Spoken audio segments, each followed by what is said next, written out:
আসসালামু আলাইকুম, কেমন আছেন বন্ধুরা? এই যে দেখুন, গরমে কেউ বেগুন ভর্তা খায় বলেন? এই যে আপনাদের ভাইয়া নিয়ে এসেছে, এনেই বলছে যে বেগুন ভর্তা করো, বেগুন ভর্তা করো। আমার আবার বেগুনের তরকারি ভালো লাগে মাছ দিয়ে, আর ওর হচ্ছে বিসমিল্লাহ, ওর হচ্ছে বেগুন ভর্তা। তো কি আর করার, খেতে চাইছে।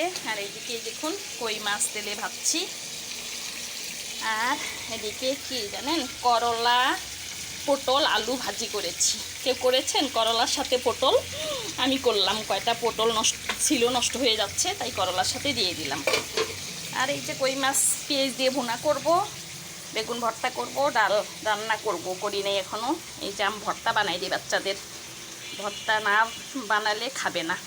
আর এই যে দেখুন আমার দেশের বিখ্যাত আম হাড়ি ভাঙ্গা, এগুলো কাটবো খাবো। আমার দেশের রংপুরের এই আমটা দারুণ মজা, এখন তো ফেমাস হয়ে গেছে, সবাই পছন্দ করে আমার এই রংপুরের হাড়িভাঙ্গা আমটা, আর দিনাজপুরের লিচু। তো যাক, আলহামদুলিল্লাহ, আমি অনেক খুশি যে আমার দেশের এই আমটা অনেকেই পছন্দ করে, অনেকেই পছন্দ করে। আর খেতেও খুব ভালো, কিন্তু একটু নরম হয়ে গেলে আর মজা লাগে না। তো শক্ত শক্তই খাওয়ার চেষ্টা করছি। তো ঠিক আছে, ভালো থাকবেন সবাই, আল্লাহ হাফেজ, আসসালামু আলাইকুম।